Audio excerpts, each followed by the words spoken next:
ISI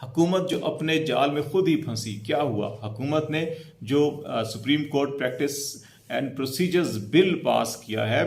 اس میں جو full bench کی ڈیفینیشن لکھی گئی ہے اور اس قانون کے تحت پارلیمنٹ نے جو قانون پاس کیا ہے وہ یہ ہے کہ جب نظر ثانی کی اپیل ہوگی یا اہم معاملہ ہوگا تو فل کورٹ یعنی 5 رکنی بینچ جو ہے وہ سماعت کرے گا. اب یہ جو اٹارنی جنرل آف پاکستان اور پاکستان مسلم لیگ نون کے وکلاء عدالت کے اندر بار بار فل کورٹ کا مطالبہ کر رہے تھے اور کہہ رہے تھے کہ تمام 15 ججز پر مشتمل سپریم کورٹ کے تمام ججوں پر مشتمل یہ فل کورٹ ہونا چاہیے، جس پر ججز نے بار بار کہا کہ لگتا ہے کہ آپ کی گنتی خراب ہو گئی ہے. پارلیمنٹ نے جو قانون بنایا اس قانون کے اندر 5 ججز کو فل کورٹ کہا جا رہا ہے اور آپ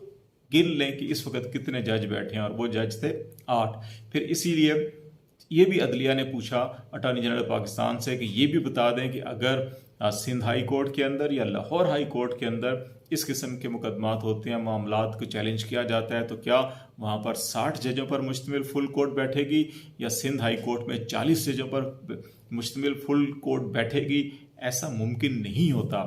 14 مئی سر پر ہے، انتخابات نہیں کروائے جا رہے، توہین عدالت کی کارروائی ہوتی ہے یا نہیں ہوتی ہے؟ اگر آئین میں ون ٹائم ترمیم نہ کروا سکی تو پھر یہ حکومت یا جنہوں نے الیکشن میں تاخیر کروائی سب کے سب آرٹیکل 6 کے زد میں آئیں گے. یہی وہ بے چینی، یہی وہ اضطراب ہے جو اس وقت ہر حلقے کے اندر موجود ہے. ایسے حالات کے اندر وہ عناصر جو سمجھتے ہیں کہ وہ ارشد شریف قتل کیس یا وزیر آباد قتل حملہ کیس کے اندر جو ہیں وہ ملوث ہیں یا وہ ان معاملات کے اندر کہیں نہ کہیں پھنس سکتے ہیں،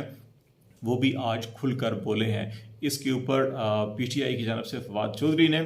بھی تبصرہ کیا اور فاروق حبیب جو وزیر مملکت رہے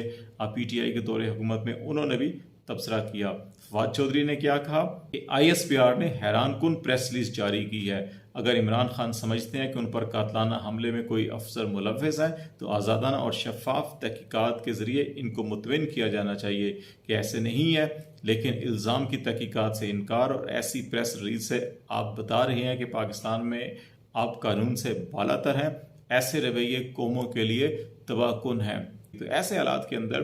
اب ایک اور بڑا انٹرسٹنگ پہلو نکلا ہے کہ پبلک اکاؤنٹس کمیٹی اور پارلیمنٹ کے اندر ججوں کو اور ان کے اثاثوں کے حوالے سے چھان بین کا کام شروع کیا گیا ہے. جو لوگ کہتے ہیں کہ براہ راست معاملات ٹکراؤ کی طرف جا رہے ہیں، ایسے حالات میں بالآخر رضا ربانی سینیٹر جو ہیں پاکستان پیپلز پارٹی کے، وہ بھی بول پڑے ہیں اور انہوں نے ایک خط لکھا ہے اور جس میں یہ کہا ہے، ایک سٹیٹمنٹ جاری کیا ہے جس میں انہوں نے یہ کہا ہے کہ ججوں کو پبلک اکاؤنٹس کمیٹی میں یا پارلیمنٹ میں بلانا یا ان کے اثاثوں کی چھان بین جو ہے کہ قانون اور آئین کے منافی ہے اور اس کی کوئی اجازت نہیں دی جا سکتی. اس کے علاوہ پی ایم ایل این کے وزیر مملکت عبدالرحمان کانجو جو ہیں وہ بھی استعفیٰ دے چکے ہیں اور کیسر شیخ جو فائنانس اسٹینڈنگ کمیٹی کے چیئر مین ہیں وہ بھی جو ہے کہ اگلا الیکشن آزاد حیثیت میں لڑنا چاہتے ہیں. تو یہ وہ تمام کے تمام سرکمسٹانسز ہیں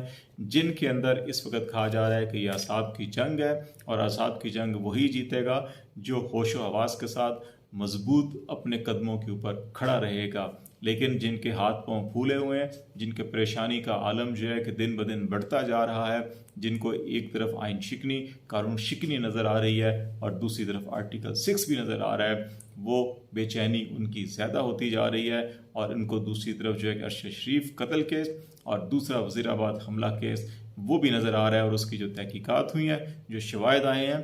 وہ بھی بہت سی انکشافات سے بھرپور ہیں، لیکن ان کا ابھی وقت نہیں آیا سامنے بیان کرنے کا، اور جب وہ سامنے آئیں گے تو بہت سے لوگوں کی آنکھیں کھلی کی کھلی رہ جائیں گی. اور اس وقت ایک اور بڑی جو اہم ڈیولپمنٹ ہے وہ یہ بھی ہے کہ ان دنوں پہ ایک یہ خبر بھی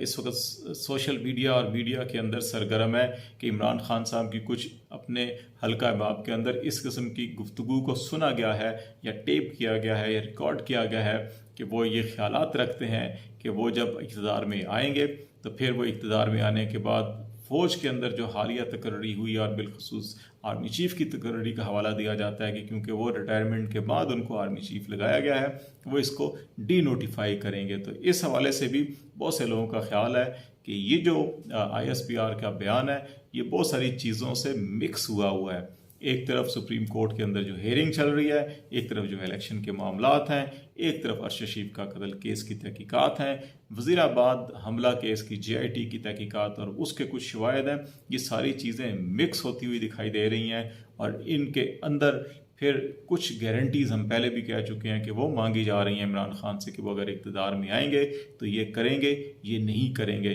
ابھی تک اداروں کو وہ گارنٹیز نہیں ملی، جس کے بعد اس قسم کا بیان جو ہے وہ بڑی واضح طور کے اوپر جو فرسٹریشن ہے، جو اس وقت بے چینی کا عالم ہے مختلف سطحوں کے اوپر، اس کا اظہار کر رہا ہے۔ تو لیٹس سی، دیکھتے ہیں کہ آنے والے دنوں کے اندر معاملات کس طرح بڑھتے ہیں، آپ کو آگاہ کرتے رہیں گے۔ فی الحال خالد جمیل کو اجازت دیجیے، اللہ حافظ۔